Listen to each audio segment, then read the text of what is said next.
And Nancy Bocskor is a lecturer here at GW.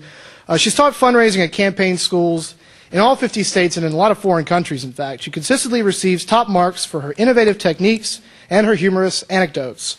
Nancy was selected by the Foundation of Defense of Democracies as a mentor to women candidates from the Middle East, where she spent a week in Turkey training more than a dozen candidates from Jordan, Morocco, and Algeria.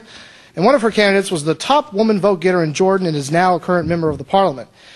She also conducted a 3-day leadership conference for women in Belarus in late 2007 and has taught 100 attendees from 30 different countries at an international school of fundraising held in England. She's also, I think, one of the most popular instructors here at the Graduate School of Political Management. Please welcome Nancy Bocskor. Hi. Okay, I've got a big task today. I have to keep you awake after lunch. And as you can see, there is no panel. These are my imaginary friends. It's just me. So you're not missing people here. So I'm going to talk about everyone's least favorite topic today, and that is fundraising. Because, you know, we usually give people, candidates, the option.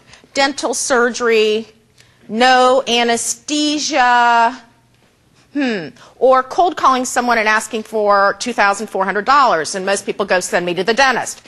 And with you guys being vets, you're probably going, send me back to the Middle East. Okay? Anything's better than asking for money. But before we get started, let's do the who's in the Navy. We're Navy guys. Okay. Who were Marines? Army? Air Force? Any Coasties here? Coasties? No Coasties? Yeah, you didn't let them in, did you?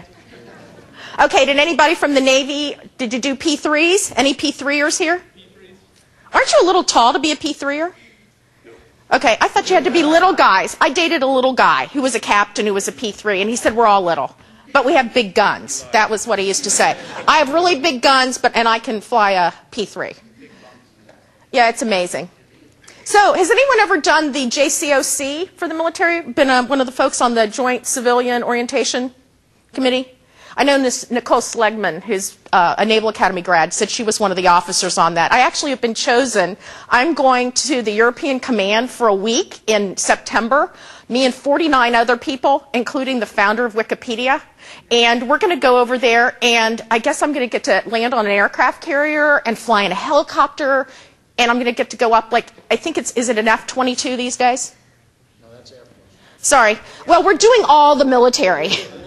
So I'm doing all phases, so I'm very excited, and so I had to get a physical to see if I could go do all this, and my doctor's looking at this going, how do I know if you can do Gs? Because it says, can you withstand Gs? So he gave me an EKG, because there was a G in it, and so that was like the best thing we could do, and I passed that. So I am looking forward to my trip to Europe. Now, of course, they can't tell me exactly where we're going, because, you know, it's a secret. But because it's you guys and it's the military, I know there will be a plan and that there will be like a notice sent to me on exactly what to pack so I can go whatever I need to do, landing on aircraft carriers somewhere. So I'm very excited about that and wanted to share that with you. So let's start about what we're going to talk about today. Now, I usually do a 4-hour seminar minimally on fundraising. So what we're going to do today is speed fundraising. I call my presentation Go Fish, How to Catch and Keep Contributors for several reasons. When you go fishing and you want a really big marlin or big fish off of Florida, you have to go and get special bait, special equipment. You have to hire the skipper in Gilligan, and you have to go out and you're hoping with all the special equipment you can get a really big fish. Well, that's kind of like how we go out and get big donors in campaign. It's a little bit special and a little bit different than when we have to go and get small and medium donors. But they're no less important. I want people to go out and get a really big net and scoop up all those tiny minnows because those are just as important to me in my fundraising efforts as the big fish. So this is what we're going to cover today in speed fundraising. First of all, I'm going to talk to you about the 8 ways to raise money in a campaign. These are menu items. If you are running for U.S. Senate, chances are you're going to use all 8 techniques. If you're running for state rep in Hastings, Nebraska, you're going to use 3 or 4 of the techniques tops, but I'll at least do an overview of the techniques. Then, with the time we have left, I'm going to drill down on 2 specific topics. One is the how to ask for money even if you hate to. And second, I hope we have time, I want to talk to you about putting finance committees together for your campaigns, because a finance committee is critical to your success. So let's get started. Let me find my buttons. All right, so when we work on campaigns, I always put together a finance plan based on what the political consultant or the campaign has developed as their political and campaign plan. So if somebody tells me go raise $1 million, I then have to put this plan together on what are the techniques I'm going to use to raise $1 million, or it might be $50,000. It may be in Bob McDonald's race, my friend who was the finance director had to figure out how to go raise $24 million. So you just have to pick the number. The techniques remain the same. At the top of that plan is personal solicitation. That's when Colette has to call John and go, John, listen, really need your support. I'm running for state rep, and I'll tell you what, here's the reasons I'm going to win. Here's why people are going to vote for me. Oh, and by the way, I really need $1,000 today so I can pick up those yard signs tomorrow.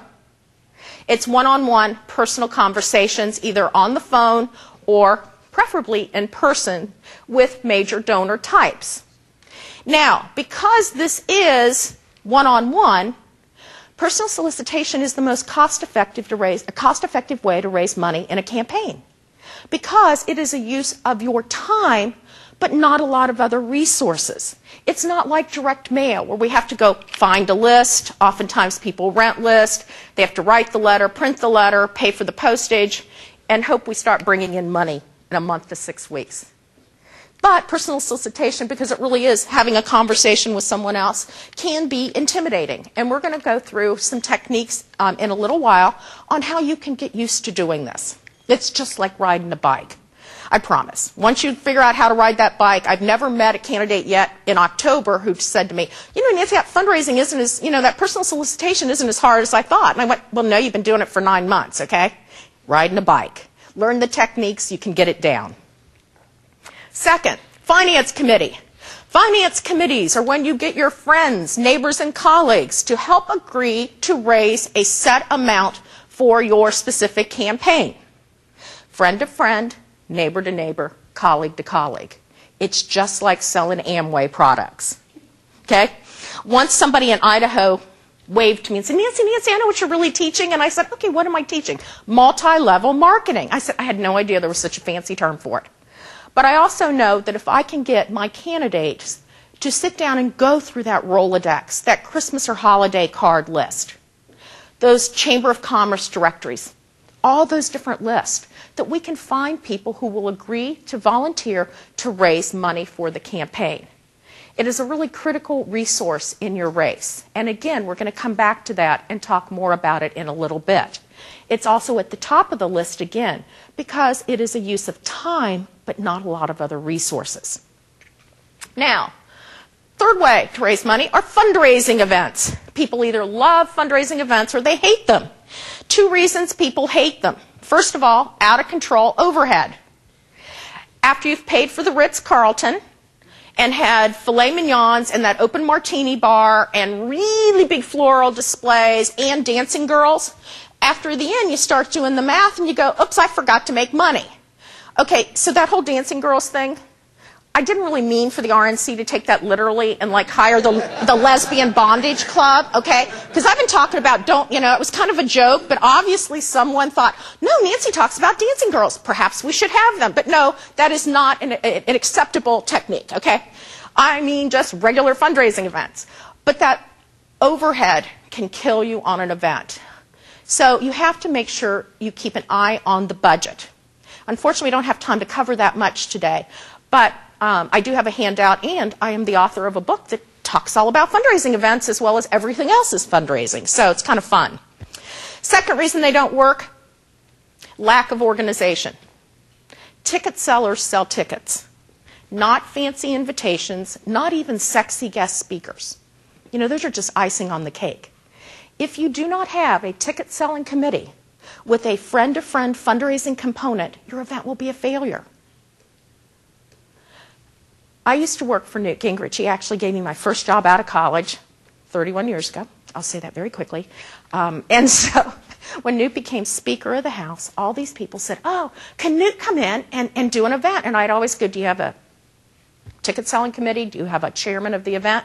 And they'd look at me and go, well, he's new. Why would I need anything like that? And I said, trust me, I've known Newt a long time. He's not going to stand in the middle of Main Street and go, hey, I'm Newt and I'm in town. You have to have a marketing plan, a sales plan for your fundraising event. When you mail out invitations, there has to be that one-on-one personal phone call or visit component. People get a lot of mail. I get a lot of invitations. People want me to come to stuff. It's those people who have taken the time to pick up the phone and go, Nancy, can you come to this? Those are the ones I go to. It's that personal touch. And if you don't have that phone call follow-up component after you mail out 2,000 invitations, chances are you're not going to have very many people come. So those are the major reasons they fail. And because you guys are all military guys, I know you can do plans. This is a good planning exercise, okay? We want a big event, so you need to plan it. Now, fourth way, direct mail. How many of you already get direct mail from the Republican National Committee or the Democratic National Committee? Okay, yeah. Direct mail really targets a very specific voter and donor group, and it tends to be older donors. While we still have younger people that get the mail, the average donor to the Democratic National Committee is 72 years old through the mail. The average donor in the mail to the Republican Party is 68. What is the high point of my 84-year-old mother's day? She goes to get the mail. Now, my mother, once a week, still sends me a manila envelope full of newspaper clips. Okay? Who's died. Now, I may not know them, but it may be an interesting obituary, and so she'll circle something in it. And she sends me articles on, like, places I've been, like, look, Nancy, did you see this was happening in Nigeria, or where I've been in the world? Oh, yeah, and she always sends me articles on You Too Can Become Organized, because my mother's a nurse, and she thinks I have no organizational skills because I'm not a nurse. So, but she loves the mail, and older people respond to the mail, and they read the mail. And also, with older people, unlike fundraising events, which are kind of social events, we'll talk about that, people want to go to them. When you get to be my mother's age, she doesn't want to go to those, but she's happy to send money. I'm from outside of Dayton, Ohio. Anybody been based out of Wright Pat? Okay. So you've lived in Dayton, in the Dayton suburbs. Well, I'm from Vandalia. And so when Sarah Palin was going to be announced for vice president, she was announced in Dayton at Wright State University, and someone from the Republican Party called my mother and said, hey, Phyllis, do you want to come? And you can see Sarah Palin be nominated. And my mother said, hell no. Why would I want to go out to Wright State? All those steps, and I'd have to park. She has no interest. But when John McCain sends her that registered letter, and she gets very worried because there's a registered letter, and she has to go up to the post office on Saturday because she thinks it's from the IRS, and it's from John McCain desperately needing $100, my mother always sends $100. What's her name? Yeah. Yeah. Oh, yeah, she just told me she sent another $100 to John Kasich over in Ohio, but my 92-year-old cousin saves the box of mail, because she knows I collect direct mail samples. And once a year, then, she sends me the whole box. And she goes, Nancy, how am I ever going to get off of these lists? I said, so, Jean, do you, like, send $10 or $15 every time you get a piece of mail? Well, yeah. And I said, you're going to be dead a long time, and you're still going to be getting mail. Because those older donors are very reliable, consistent donors. They provide a steady stream of income. Direct mail, which we could do a whole 2.5-hour lecture on, is more of an art than it even is a science. Because when people write direct mail copy, there's very specific things that we do that have been tested over the years that actually work. And part of that is pretend you're writing a letter to your grandmother. That is our audience. Use contractions, short sentences. It has to be personal. This is stuff where you're making connections with people's hearts. You're not winning over their brains here. These are older people who want to make the world better for their children and their grandchildren. And there's usually an issue involved that gets them pulled in. So you just need to know that as you're thinking about direct mail, who your market's going to be. These are folks who do pay the bills at the end of the month and kind of see, well, I've got $15 left to send to somebody running for state senate or another office. So it provides a steady stream of income throughout the campaign. And again, there's lots more details on timing and all that, but we don't have time to do that today. So let's go back. Now, next way, telemarketing. Now, telemarketing and direct mail are much more expensive ways to raise money than events and personal solicitation. Telemarketing can often cost 80 cents for every dollar you bring in. And so people are going, well, why would I spend that much money?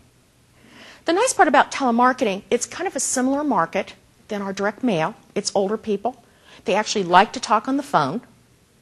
And the nice part about telemarketing, unlike direct mail where I have to have a lead time on getting list, writing letter, letter approval, printing letter, sending it out, hoping I get something in a month to 6 weeks, in telemarketing, I can change my script overnight.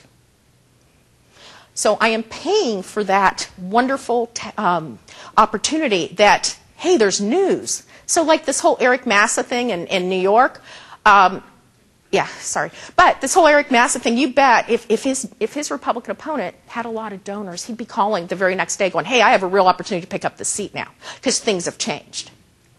So it does have that timing aspect. Now, telemarketing is when you actually, there are firms out there on the Republican and Democrat side that specialize in phone calling. You hire a firm, the startup cost is often $5,000.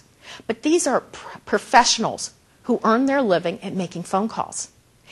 And in this kind of a campaign, this is very important because when you call people and ask them for money, sometimes they want to argue with you. Why would I give you money? Look how the RNC is spending the money. So they're used to taking this. They've been trained. Very different. I would not want volunteers to just cold call people. Volunteers, however, help me sell tickets to their friends for fundraising events. Most of you here, unless you're running for governor or going to work at a state party, won't ever use telemarketing because it is an expensive way, and you also to raise money, and you also have to have a lot of donors to make it, like 5,000 donors or higher, for it to actually make sense to go hire someone to phone them. But it is another technique that we can change our message quickly, and let's say that maybe you're not raising money with the message that's out there. Well, then I can judge that from the phone results. So I may tweak my message. But telemarketing is another way. And yes, those members of Congress who are always thinking exempted themselves from the do not call list. Okay? They're always thinking. So you don't have to worry about that whole new, do not call list. You can call people and ask them. Political action committees. There are almost 5,000 political action committees registered with the Federal Election Commission, whose website is fec.gov. The FEC website is a wealth of information. It can tell you how much people and political action committees have given to your, in years past in elections, so you can kind of judge on where does money come from if I'm going to run for Congress. Now, political action committees are the political arms of businesses, corporations, associations, membership organizations, and labor unions. By law, in federal campaigns, political action committees can give $5,000 in the primary and $5,000 in the general. So when you read in the newspaper or hear in the media, oh, so-and-so's a tool of major special interests, you've gotten $10,000 from the tobacco world. Okay, in a $2 million race, $10,000 isn't that much. And if you're corrupt over $10,000, you had no ethics to start with. Okay? Most people hire me to do PAC fundraising because they don't want to deal with it. So don't get sucked into this, ooh, PACs are evil thing. Because they're not. They are come from membership dues and also voluntary contributions for different organizations. The largest political action committee on the federal level is the National Association of Realtors, even in this economy. But think about it. Are first-time home buyers getting an $8,000 tax credit these days? Wonder why that's happening. It's because the realtors are very involved politically. So you need to take a look at these political action committees. On the state level, you can go, every state has a different place that keeps who are the political action committees in that state. Anybody here from Nebraska? Where are you from? Johnson, Nebraska. Oh, Johnson? Yes. I know where that is.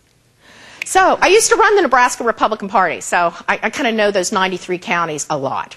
But in there, the Accountability and Disclosure Commission is where people file their reports when they're running for office, and the clerk of the legislature is the one who keeps track of all the lobbyist and political action committees. So when I do a rep race there, a state senate race, I can go in and see who is representing what occupation. The best advice I can give you about political action committees is good PAC fundraising starts at home. You need to get out your Rolodex, your Christmas or holiday card list, and start putting the pieces together.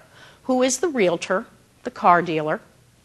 Who is the Associated Builder and ABC member, Associated Builders and Contractors, Associated General Contractors, home builders, dentists, doctors, ophthalmologist, optometrist, and optician, because all of these different organizations have political action committees. And I start putting the dots together. When I put together that finance committee, I recruit by occupation. I'll find who's the big insurance agency owner. If I can get him on my finance committee, chances are I can try to get some PAC money. Because a lot of organizations will not give you political action committee money unless you have someone from that organization or occupation on your, advocating on your behalf. So we put the pieces of the puzzle together. I also take a look when I go into districts, I drive around. And so when I'm in Nebraska, I certainly know if I want to raise money from ConAgra, Mutual of Omaha, or Union Pacific, I better find an executive who will serve on my finance committee and, again, advocate on my behalf because those are major companies in the district. A few years ago, I did a race out in western Nebraska, and I was in Gering, Nebraska, and I walked out of the campaign headquarters and saw the world's largest Walmart. It went all the way to the Wyoming border. It was huge. First call I made was to Walmart's lobbyists and say, hey, listen, I'm going to get my candidate to go meet with the manager and take a tour of the Walmart facility. So we put all those personal relationships together. Next thing you know, we get a $5,000 check from Walmart. So you have that opportunity to make those personal, emotional connections, because that's how you actually go and get PAC money. And I do that on the same if somebody's running for state rep or state legislature. So political action committees, there's a lot of them, and you need to drill down and target those that you may have an interest. Now, the VFW has a federal PAC, so that's a good resource for you all to reach out to. I think if you just typed in, if you went to Veterans of Foreign Wars and you typed it in at fec.gov, you would find all of that contact information if you don't have it already. So let's continue. Political parties. Well, political parties are kind of near the bottom of my list because Supreme Court decisions and legislations keep trying to, it really kind of neuters what the parties can do. The parties have very strict spending deadlines or guidelines that they have to follow. And now with the Citizens United case, now that corporations and labor unions can spend as much as they want, the parties are still under a lot of limits. So you do need to think about your political party. If you are running for state rep, you need to go visit your executive director of your party or go see the county party officials to say, hey, I want to run. But you need to walk in there with a plan. You can't just walk in. I remember I was at my desk in Lincoln, Nebraska one day, and a man walks in with a cowboy hat and a gun. And Cowboy boots and said, hey, little lady, I'm running for state senate. So where's my money? And I'd go, where's your plan? Don't need a plan. I don't need a plan. I'm a Republican. Give me money. And I said, it doesn't work that way. On the federal level, you are not going to be able to get funding from the Republican or the Democratic Party unless you raise at least a couple $100,000 at home. Because they, frankly, if you're not raising money from people where you live, you can't expect the party to finance you. Because remember, people who vote for you are investors, and you have to get them to invest in your campaign or you're not going to win to start with. But you do need to go to your party and see what resources are available for you. It may be training. It may be they'll help with your get out the vote. So do be in contact, but make sure you have your own independent plan on how you're going to raise the money and how you can win this race. Finally, websites are still number 8 on my list. As much as I like all of you, you are not Howard Dean or Barack Obama or John McCain, who had a national campaign with the intent of driving people to the website. It's really hard when you're running from clerk of the district court to have somebody find your website. But there's some really interesting statistics about website fundraising that have been, a lot of people are looking at it, and of course it's ever changing. The first is people who go to websites tend to be college educated or higher. Second, they tend to be more involved in their community. These are people that actually read the paper, see what's happening on the school board, the city council, the county commission. And that makes sense, because if it's 2 in the morning and I'm Googling the clerk of the district court website, I must really care about what's going on in my community. So that makes sense to me. Now, the average donation online, and this was true for Barack Obama and John McCain, was $100. Anyone want to guess why $100 is the average donation on a website? What? Isn't that the max amount of claim you gave it? I'm sorry? Isn't that like the board or the cutoff where you don't have to claim to be anonymous? No, it's $200. Anything over 200 has to be, yes, you can do 100, but 200 is where you have to start reporting. Really? Anybody wants? Was it like the minimum amount they would let you donate to the website? No, but boy, that's a good idea. Maybe I should start doing that. No, it's because websites provide a secure credit card donation ability. You click on that button that says donate now, you can donate by credit card. And anytime people can donate by credit card, they're going to add a 0 to the total they can actually give. Yes, I am advocating for deficit spending. Add a 0. Wait, you can only write me a check for 15, but if you can charge it, you can write me a check, or you can charge 150. Yes! Once I had a credit counselor when I was speaking in Corpus Christi in the front row, and I thought the poor man was going to have a stroke when I'm going, yes, run up that credit card debt. But people tend to give more when they have a credit card option. So use that to your advantage. Now, we saw a little bit of a dip last year because of the economy, but this year fundraising online tends to still be $100 or higher. But it's a great way to get people involved. The other thing that's very interesting about websites are we're finding that women go to websites for campaign information. Now, my theory of this from 20 plus years of anecdotal experience, women are more issue-oriented donors than men. Women go to websites and they want to read, what are you going to do to make our streets safer and our schools better? Then they make this informed decision of, yes, I will donate. Men, and especially the guys in this room, your life is still 7th grade gym, okay? I just love you to pieces, but I know how competitive you are. And so I find for men, best technique, finance committees, personal solicitations. Because, do you go by Tom? So if Tom says, hey, John, over the 19th hole of the golf course over some cocktails, hey, I just gave $1,000 to Antonio's race. And John's going to say, well, I'm going to give 1,001.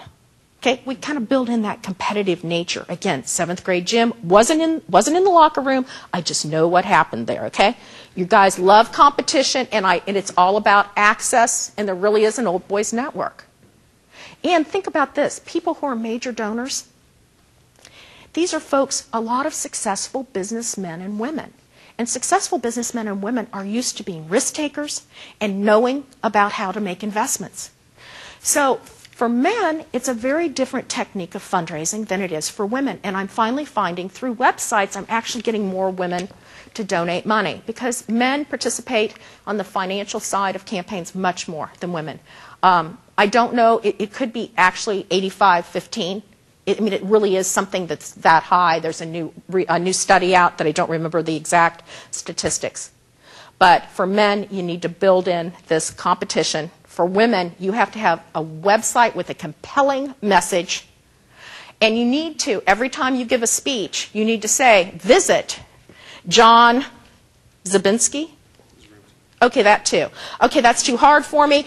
Visit TomJones.com and make a secure credit card contribution today. Because that landing page needs to take you right to a donation page, and you have to have as few clicks as possible, because before the more clicks you have, people are going to quit. So websites are very important. We're also finding that websites are attracting people 25 to even up to into the early 60s. In fact, more and more older people are getting online. But you still have to drive people to the site because as a local candidate, a lot of people are going to have to look for tomjones.com. So you have to tell them, visit my website.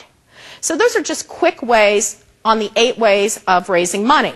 So let's talk about why it's important to diversify your fundraising. I call this the pyramid of fundraising nirvana, okay? At the top of that pyramid, what kind of people will only give you money if they're personally asked? Anybody? I feel like Ferris Bueller. Anybody? Anybody? Men. What kind of people? Okay, I'm lovingly saying this, big donors equal big egos. But I say this in a loving way. But I also know I can count on 2 hands the number of $1,000 checks that I've ever gotten in on a piece of direct mail. If I want the legal limit of $2,400 in a federal race, I'm going to have to go see Tom or phone him to get the money. So you have to go and prepare to go see a donor to ask for the money. And those tend to be your bigger donors. It's at the top of the pyramid because it's the most cost-effective way to raise money. Second, there are some people, the people who go to fundraising events tend to be our mid-level donors. These are people who will go to a $25 ice cream social, $100 barbecue, $250 cocktail party.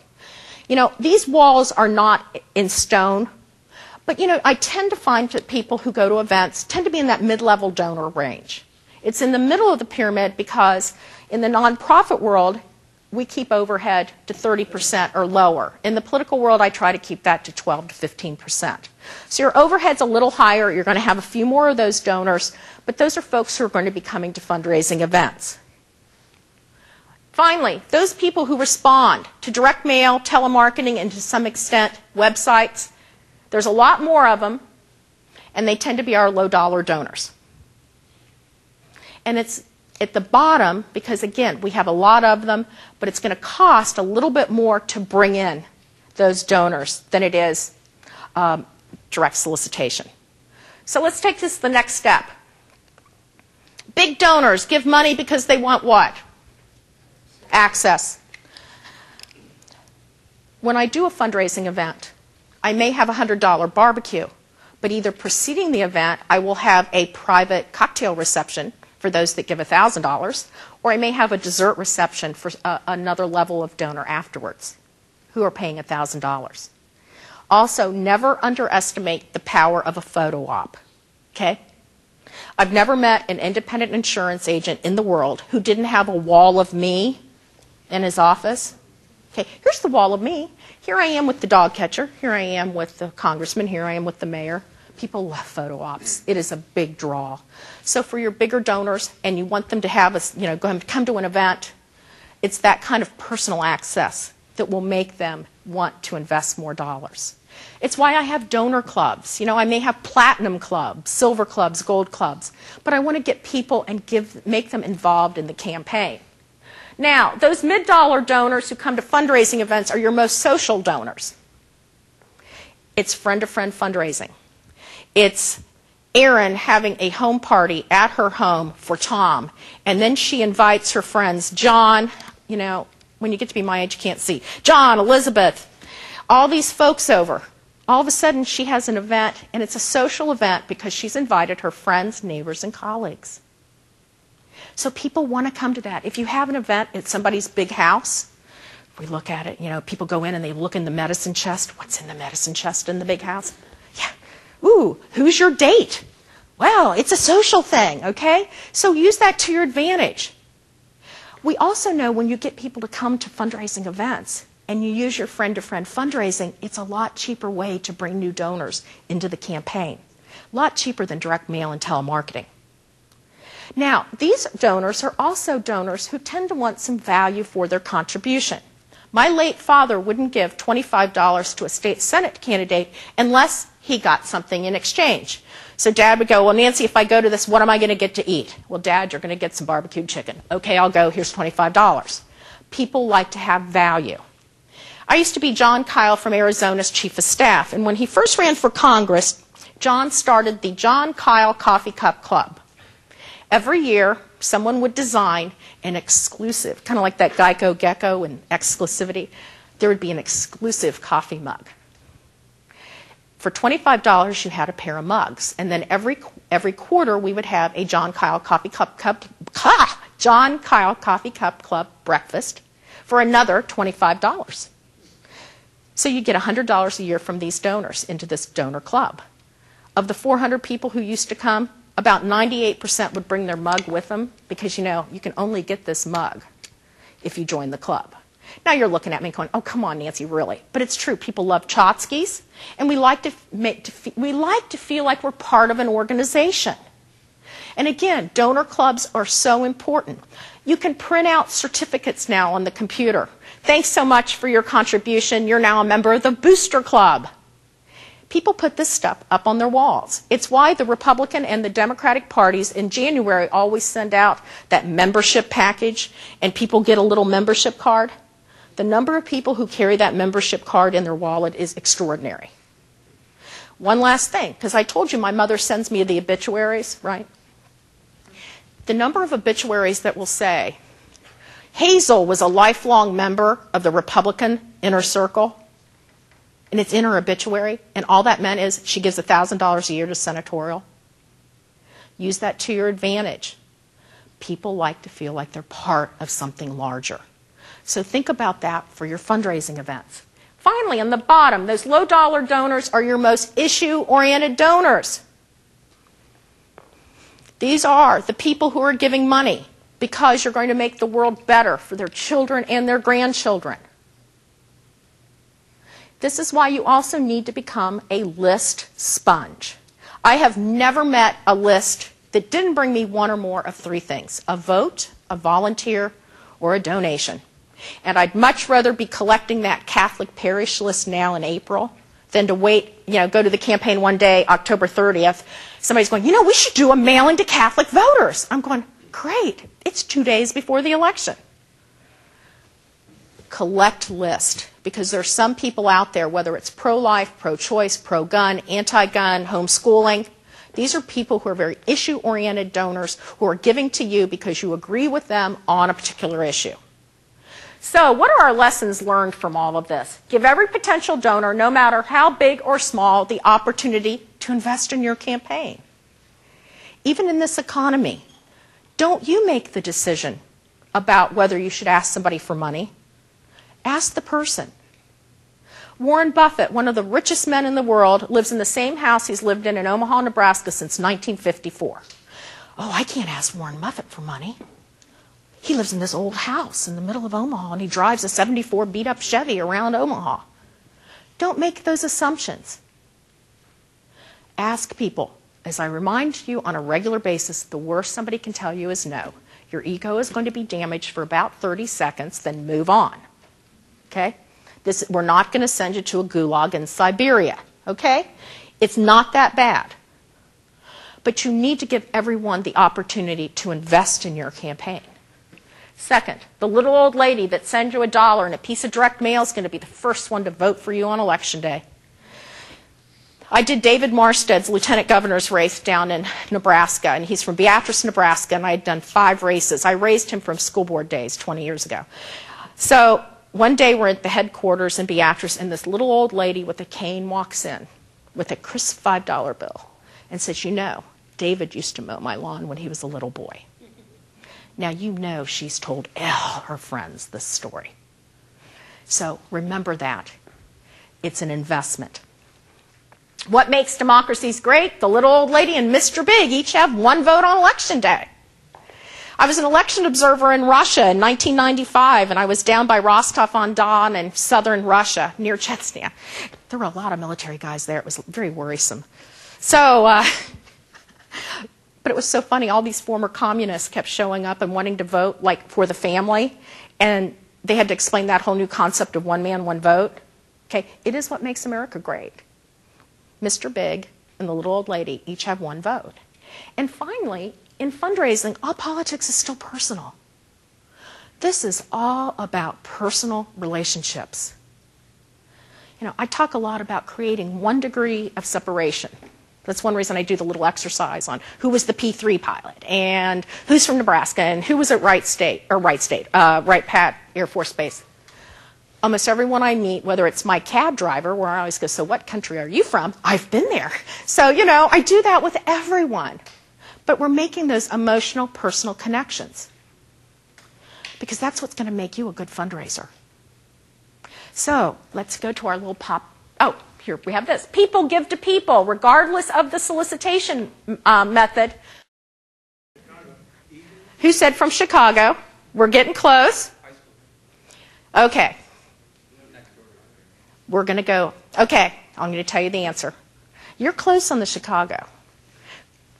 Craig Robinson is Michelle Obama's brother. He is a basketball coach. Penny Pritzker's kids were in junior high playing basketball, and Craig Robinson was their coach. So on Saturdays, the Pritzkers and the Obamas used to hang around at the gym watching Penny's kids play basketball. All fundraising is still personal. So when Juliana Schmoot, who was the Uber fundraiser for the Obama campaign, when she went into Chicago, she said the same thing that we do with every candidate, whether you're going to run for dog catcher or president. Let's get out your Rolodex. Let's get out your Christmas card list. Let's get out your holiday list. Tell me, who do you know? And Barack Obama said, well, I got to know Penny Pritzker on Saturdays watching the games. Now, Penny Pritzker's always been a Democrat, but she had never taken on a national role like this. But she had gotten to have a personal relationship with the Obamas, and that's what brought her to the table. So never underestimate that ability. So we have about 15 minutes left in our speed fundraising. So let's talk about my favorite part, and that's personal solicitation. Money is the mother's milk of politics. Jesse Unruh said that in 1970 after he lost to Ronald Reagan as governor of California. Successful candidates spend 35 to 50% of their time raising money. It must be built into your schedule each and every day, whether it's a breakfast meeting with Mr. Big, call time from 10 to 12, a lunch at the JC so you can meet more people, wrapped up by a house party over at Aaron's house at night. If it's not in your schedule and on the schedule, I will tell you this. Candidates will say, and this happened again last year, Nancy, I can't make fundraising calls today because I have to clean out my garage. You do? Yes, my wife's going to leave me if I don't clean out the garage. I said, so how long has it been since you cleaned out your garage? Well, it's been 40 years, but I really have to do it today, okay? Again, you guys would rather go to the dentist and have all your teeth pulled than ask for money. So I have to come up with ways to entice you and reward you for asking for money. We talked a little bit about this. Why ask for a contribution in person or on the phone? Well, it's the most cost-effective way to raise money.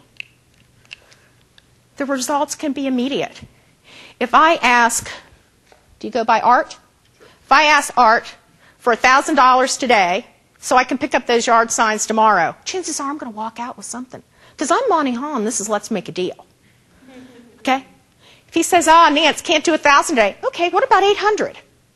I generally ask 3 times before I finally go. And if the guy says, look, I'm supporting the Democrat, maybe I will go.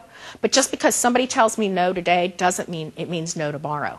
It may be something happens in the campaign. It may be that a car dealer asked another car dealer for the money, and there's that more of an emotional connection than I have. But your results can be immediate, and obviously your return is high. Because I'm not going to waste a candidate's time asking for $10. I'm going to have you on the phone asking for the highest legal amount. Now, for the folks in here, you have to determine what a major donor is. If you're running for Congress, it's $2,400 in the primary and $2,400 in the general. But I've also done enough races out in Hastings, Nebraska that a major donor is $100. But I'm not going to get $100 unless I send my candidate to go see the hardware store owner to get the money. So you have to determine what a major donor is. So anytime you can call versus sending a piece of mail, your response rate will go up 5 times. Terry McAuliffe, quite the Democratic fundraiser, coined that phrase. Also, selling is about getting a bunch of no's before you get to the yeses. The more you practice, the better you become. So how do we put all this together? Well, we work on a script. And the first thing I can do is tell you this. If you don't believe in yourself, nobody else is going to. Your self-confidence is critical to your success as a fundraiser. Now, this is how most people ask for money. Hey, Tom, I'm really sorry to bother you, but I'm running for state senate. And I know it's Girl Scout cookie time, and that the church needs new hymnals. But I'd really appreciate some financial assistance. But if you can't do it, it's okay. I understand. Okay, do I have like loser girl on my forehead? Guess what? That's how most people ask for money. They apologize the whole time. They don't have any eye contact. They have a wussy handshake. And financial assistance is what I hope you get to go to grad school or college, okay? I want cold, hard cash. I want $1,000 today to pick up what? My yarn signs. So we work with candidates to come up with a script. You have 21 seconds to make a first impression with someone, so you better be walking in there like an Olympic star. Head held high, eye contact, firm handshake. Now, Dale Carnegie, the master of self-promotion, who I love dearly. I get the weekly Dale Carnegie newsletter for free. But Dale Carnegie used to tell his pupils to greet every stranger with the enthusiasm of a puppy dog. Now, I'm not necessarily advocating that we start licking the faces of potential donors, but there are days if I had a black lab puppy with me, I'd raise even more money. But let me give you an example. Uno, the dog, the beagle, won the Westminster Dog Show 2 years ago. A beagle had never even made the finals. So here we are out there, and here comes Uno. Bark, bark, bark, head high, tail high. He's thinking, I'm going to beat all these wussy shih tzus and poodles and those wuss dogs, right? And he's barking, and guess what happens? 3,000 humans give a dog a standing ovation. 3,000 humans, okay? But Dale Carnegie's right. Most donors, when you walk in that door, within 21 seconds, that person's going to decide whether or not to invest in your campaign.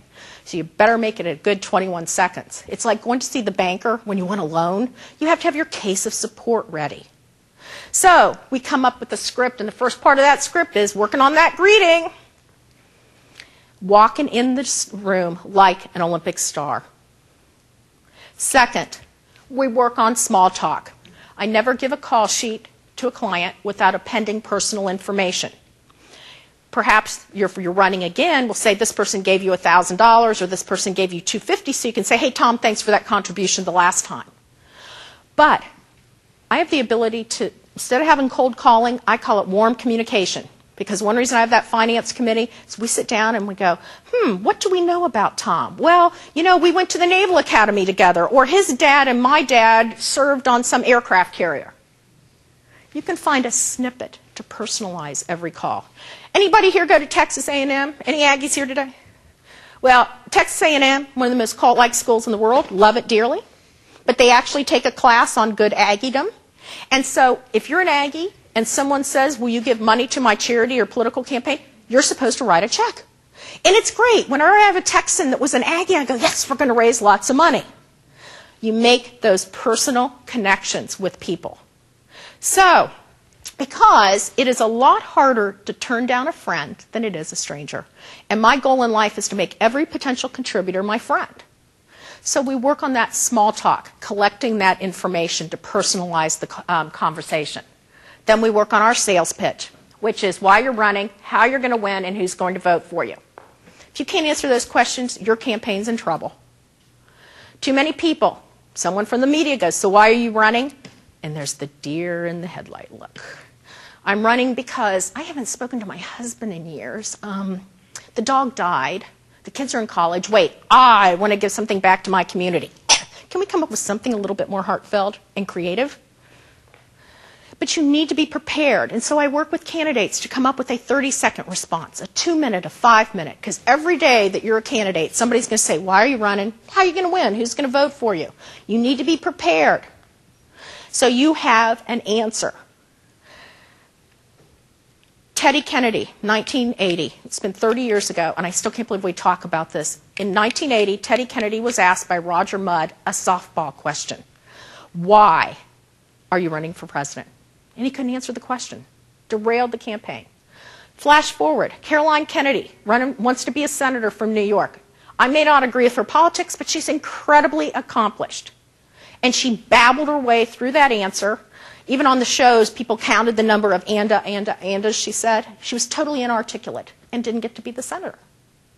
You need to be articulate. Because I don't care if you're at the grocery store or the dry cleaners or going in a parade, somebody's going to ask you those questions. Finally, closing the deal. It's the hardest thing for a candidate to do. Number one reason people do not give is that they are not asked. Your own mother is not going to write you a check unless you ask her for the money. Number two reason, people don't know how much to give, so you have to be specific. Not this, will you invest in my campaign? And you walk out, hey, I need $1,000 today for what? My yard signs. I have sold the same yard signs 1,000,000 times in campaign. Because people like to give money to things they can see, hear, touch, and feel. That's why you can bring in with computers now. Listen to my radio commercial. For your $1,000 donation, we can buy Tuesday and Wednesday. Will you invest on those days? I put a price tag on everything. You know, I had a candidate that we actually did a flyer and handed it out at an event. Your $900, help Richard get on television. Your $900 donation will buy Oprah. So then they check it off. They give me $900 and they're telling all their friends, I bought Oprah today for my candidate. People love that ownership. They do not want to give money to DC-based, self-absorbed political consultants like me, okay? They want to have tangible things. As I said, aim high. I'd rather ask somebody for $1,000 and walk out with $500 than to put this person in a direct mail donor base and get $25 from them. Don't burn your bridges in a primary. Who's from New Jersey? Okay, guys, really. Leave Guido out of it. Just say, I only have to deal with this in Long Island and New Jersey. Nowhere else in the country. And I said, now I'm saying this in a loving way, right? No malice. But when somebody says, I can't give you money because I went to kindergarten with John, don't swear at him, okay? Just say, hey, you know what? I understand your loyalty and I'm going to be back because after I win this primary, if we're going to win in November, I need you on my team. So, in my remaining minutes in speed fundraising, we're going to tell a story. Because replace cold calling with warm communication. Your ability to make emotional connections with potential donors can move them from concern to passion to cash. I attended a fundraising workshop recently where I was the student for 2 days. And there's a gentleman out of Chicago named Jerry Panas, P-A-N-A-S. If you Googling him, he has some great books, although they're albeit targeted more to nonprofits. But one of the things I learned there that day that just confirmed everything that I do in fundraising is storytelling is the fiber of relationship building. Storytelling is the fiber of relationship building. Your ability to tell a story. And part of that is when you go see a donor, there's an old saying that God gave us 2 ears and 1 mouth for a reason. Listen twice as much as you speak. And if that donor is on a roll about education, don't be talking about taxes. Talk about what this person wants to hear. Again, make that emotional connection. It's how you move them from concern to passion to cash. So, this young man is named Saeed, and this is in Turkey. And as when I was introduced, I was in Turkey 3 years ago. I've been working in the Middle East the last 3 years. And we had trained all these women, and I had a day off. So I wanted to go to the Sultan's Palace. Anybody here been to the Sultan's Palace in Istanbul? Okay. How many of you have been in Turkey? Great. I knew there would be a bunch. So I go in, buy my ticket, I go in, and there's really long lines. And I'm kind of a type A. I don't like parking regulations or lines. So, and there's long lines, and it's all in Turkish. So I go out, and I hire a nice young man for $25 named Saeed. So we walk in, the first thing he says is, so Miss Nancy, what brings you here to Turkey? And I'm going, well, I've been training these 15 women or so from Jordan, Algeria, and Morocco. It's what I do. I travel all around the world and work with women to inspire them to run for office. And he said, well, how interesting. I work for a member of parliament. I only do this for weekends. What was he doing? Making an emotional connection already. Because I had said I work for lots of members of Congress.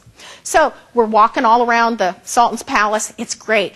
We're cutting in front of all the lines. Yes, my goal in life, cut in front of all lines. He's showing me the second largest diamond in the world. And then he knows that I told him I do needlepoint and all that. So we go and see these really great hand embroidered with diamonds and rubies. And he's telling me, giving me like the best tour in the world. And we're cutting in front of people left and right. And he shows me special things. And then he says, so Miss Nancy, have you bought a rug since you have been here in Turkey? And I said, oh, Saeed, don't need a rug. Got plenty of rugs at home. Do not need a rug. I got a bunny and 2 cats. Don't need a rug. So he cuts in front of more lines, shows me some secret things. And he says, Miss Nancy, did you know that we have the most beautiful rugs in the world here in Turkey? And I said, yes, indeed. I've been to Turkey. I know you have beautiful rugs.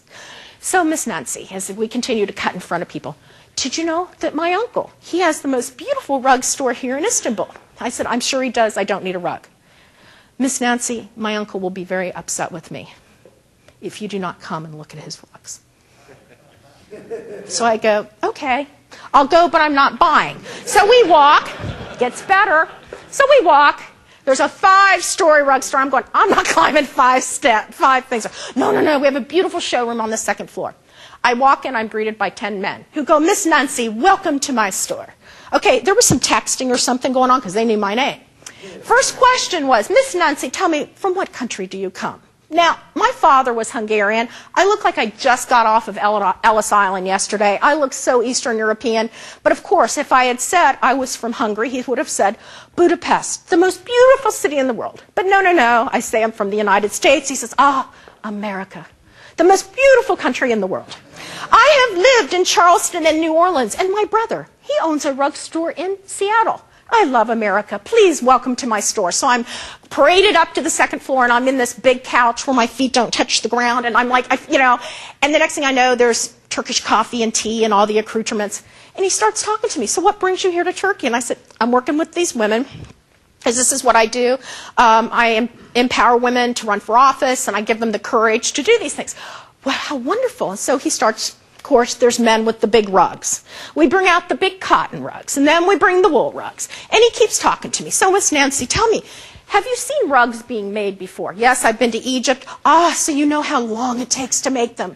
And I go, yeah. And in fact, when I went to the rug store in Cairo, or wherever I was, I thought it was child labor, not vocational education. But hey, what do I know, right? So they keep spinning rugs, and he goes, so, Miss Nancy, tell me, have you been to Turkey? Yes, I've been to Turkey twice. Where else have you been? And I'm like going all these countries. He says, so you know. But in Turkey, the rugs are the most beautiful in the world. And I said, yes, these are really beautiful. And I'm in there forever. So we keep chatting. And of course, I'm talking twice as much as he's speaking, right? Because I'm on a roll. And he keeps asking me all these questions. So then I go, listen, these are really nice rugs, but I got to tell you, my house is pink. And you keep showing me these red rugs. Just like magic, what comes out? A silk rug. Miss Nancy, I see that rug, it speaks to you. It is not just silk, it is double silk, and the back is as beautiful as the front. You have exquisite taste. Yeah, I don't need a rug. So we're going through, but Miss Nancy, I have not sold any rugs today, and I will give you a special price because I want us to both have good luck. Really, Mr. Whatever, I do not need a rug. Okay, so I'm in there 90 minutes as we have the parade of rugs, and and I'm like going, why am I here? Then he says the magic words after 90 minutes. Miss Nancy, it took a woman 8 months to make this rug, and she is a widow with many children.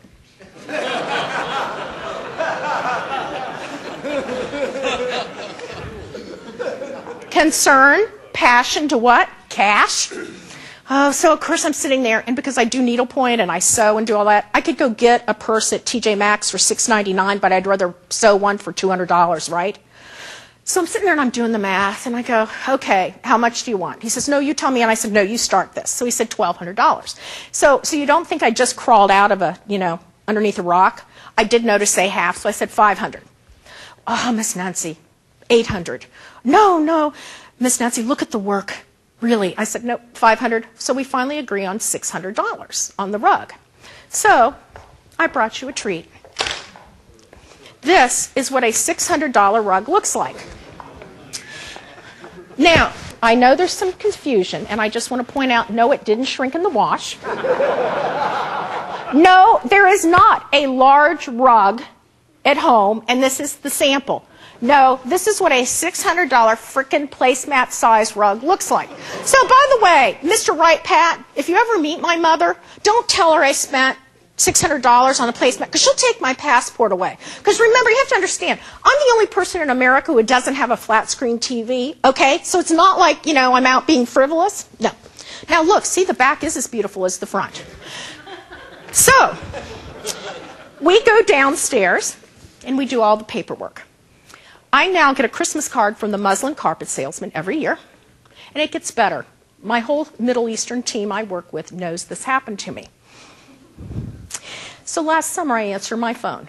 Hello, this is Saeed. I was your guide at the Sultan's Palace. And I'm going, okay, who really is this, right? I'm thinking I'm being punked. No, Miss Nancy, it is Saeed. Remember you bought the lovely pink rug from my uncle? And you love, okay, is this good data research, donor research? He remembers all of this? You work with women, remember? Well, I want you to know, I am here in Richmond. May I come to see you? I brought some rugs from my uncle's store. And I just started laughing. I said, I talk about you all the time. But I said, tell you what, I am leaving town, and so I can't be there. And he says, well, then I have not done a very good job. I'm going, no, you've done a really good job, because I do not pack this in a suitcase, okay? It is in carry-on luggage, because it is the most expensive thing, I think, in my house. So, what did this guy do? He moved me from concern to passion to cash, because he listened twice as much as he spoke. And that's what you have the ability to do with donors. In fact, who would have ever thought this was like the perfect fundraising? All my years of teaching fundraising, the carpet salesman. And which, by the way, if we ever had a law, just imagine if we had an immigration law that said Turkish carpet salesmen could come to the country and to live legally if we just tell them they have to work on your political campaigns, because they're hell of a fundraiser, right? So, every time I'm going to Seattle again on Thursday, and I'm scared to death that the brother is going to kidnap me as I get off of the plane and force me to buy. I know I'm running a couple minutes over. I want to leave you with one last slide to think about, and that is, we didn't get around to talking about finance committees, but you do need a finance chair, and the best person for any campaign is having someone in sales. Whether it's the Turkish carpet salesman, a car dealer. Honey, you can't give me 10.5 for that car. What about 9? People in sales know how to negotiate. They're very resilient. Insurance agents will make 100 cold calls. If 3 people buy their product, they get out a bottle of champagne. And they really don't take no for an answer. So, insurance agents, stockbrokers, realtors, car dealers, great people to help you raise money on your campaigns. So, one last thing. For the women here, I'm actually have been affiliated with the Women's Campaign School at Yale since 1995. I used to be the only Republican teaching there, by the way. I have a brochure. Our summer session is coming up in July. And Nicole Schlegman, who again couldn't be here, but she went last summer, who's the Naval Academy grad, she said it transformed her life. I brought some brochures for that. Our filing deadline is May 1st, and I will do a little commercial. I finally wrote all this down. So I have 53 pages of really great fundraising advice. So we have great detail. I sell this for the special price of $25. Now, that is negotiated. It's usually $50, believe it or not. But for $25, and it will help me buy a flat screen TV someday. No.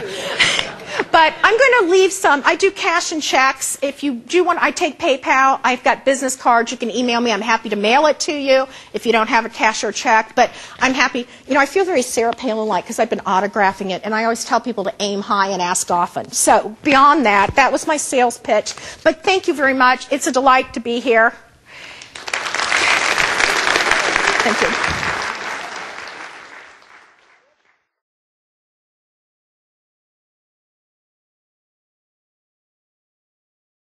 No, when we usually do call time for candidates, I allow about 15 minutes per call.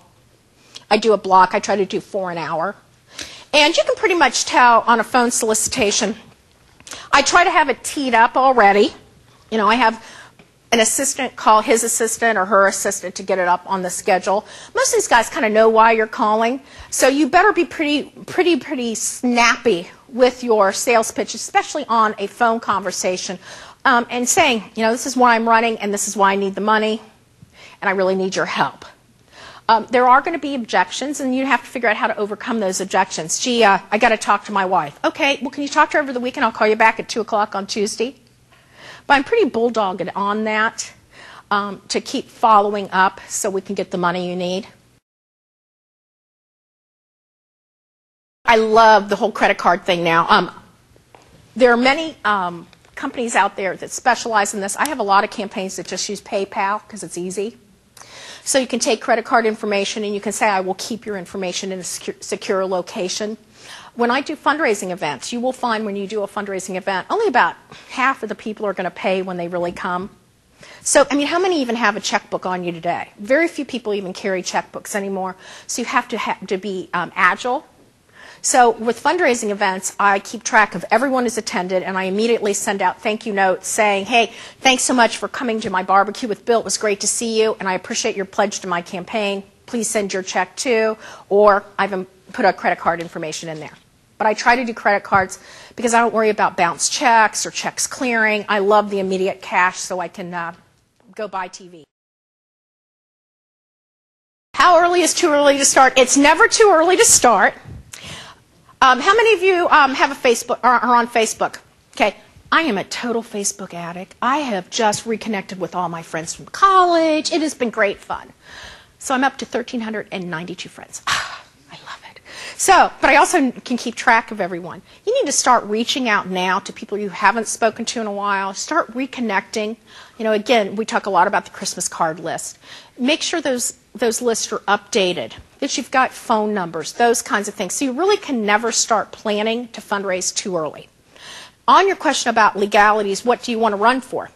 In North Carolina or Congress? Local office. Local office.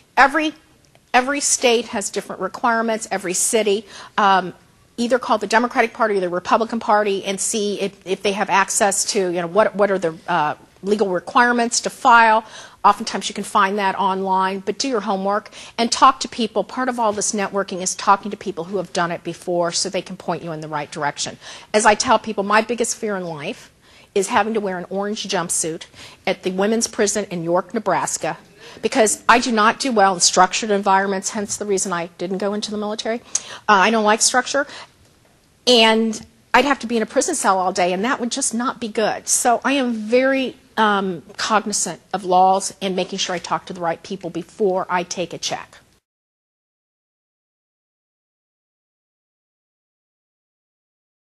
No, I'm still as aggressive in fact, even oftentimes more aggressive in the primary, meeting people and thinking of, again, we didn't have really a lot of time to go through finance committees on how I recruit those, but think of a nucleus of people that you can go out and say, can you raise $1,000 for my campaign during the next month? And you say, can you do a home party for me? There are all these different things. Can you ask some friends? But you're going to really have to build out that network, and it can't all fall on your shoulders. You're going to have to try to find some friends that you can persuade to, hey, can you just help me out here? I need to get these things done, and I got to pay for the yard signs or whatever it is. So it's just collect every business card you can. Even for local races, I try to have someone who follows the candidate around. Because when you're a candidate and you're going in to speak to 200 people at the JCs, when you walk in the door, your mind is on this focus of must give good speech, right? But all of a sudden people are coming up going, hey, good to see you. Can I have a yard sign? Can I do a house party? You can't remember it all. And so when I was a kid, like I was like 14 and used to follow around my local congressman and be the note taker, right? I was like the junior officer, and I'm like writing down all the information. But you need to have that kind of follow-up and connections with people. And it is difficult, especially in a local race, but these are your friends. And I don't know whether you've gone through the church list, the VFW, the American Legion. Be a list sponge. Be thinking of every place that you know someone or you have a connection to.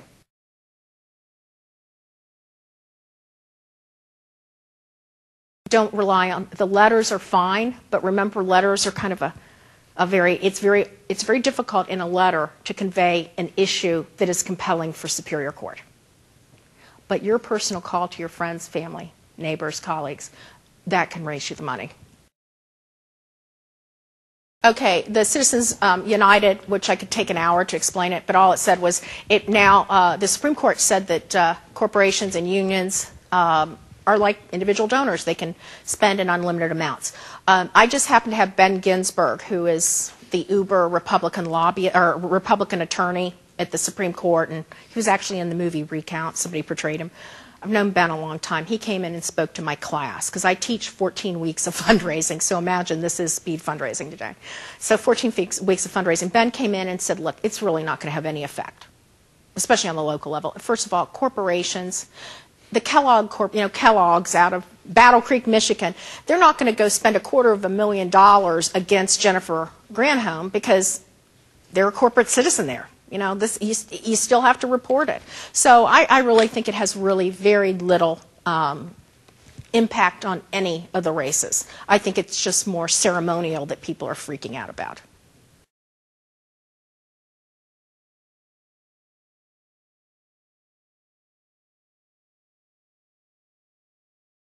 Here's what I would suggest. First of all, make sure you have a good bio piece. When you go see a major donor in advance or that day, make sure you have a good narrative bio.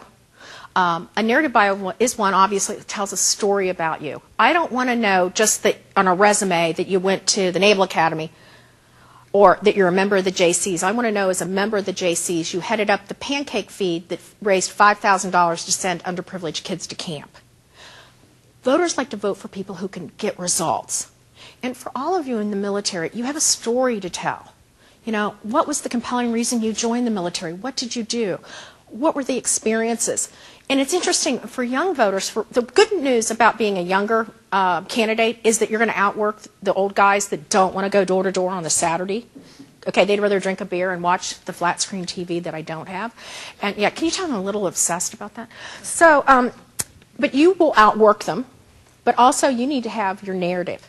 And for military guys, and it always just burns the you-know-what out of me when people go, oh, why are you running? You've never even voted here. You just moved here 5 years ago. You're not one of us. No, I served our country. And that is such a big commitment. And so when there are people who talk about, well, how can you run? You've never lived here. You haven't voted here. No, but I've served my country, and here are the things I've accomplished. Now, for women in particular, especially overseas, I advise them your path to public service is different than men because a lot of times it's through community service. What have you done for my country? What have you done for your community? And I would suggest to use that same tactic in your campaign.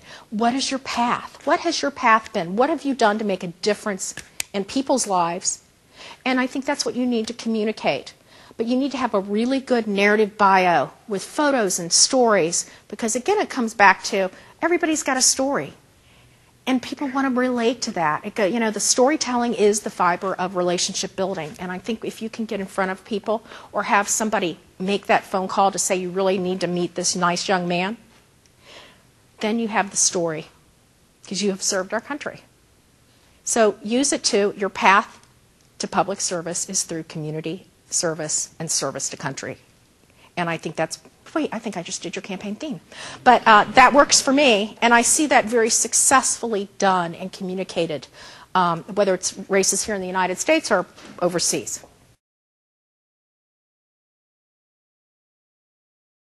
Okay, good question. Well, it's interesting. Again, can I pick on the New Jersey guys for a minute? You know, thank goodness finally John Corzine couldn't buy his third election in New Jersey, and he was defeated.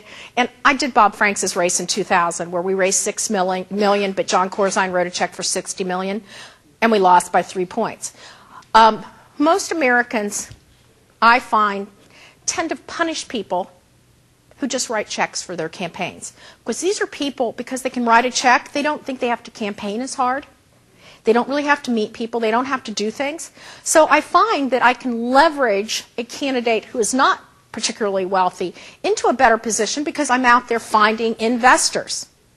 Many years ago in Nebraska for Dave Marsted's lieutenant governor's race, there was a guy who was a doctor that wrote a check for, like $500,000. There was a wealthy businessman who wrote a check for $350,000. And David raised money the old-fashioned way, $1 at a time, so to speak, and raised $150,000. But because he had investors and he was having those spheres of influence, we were able to win the election when no one thought we would win the election.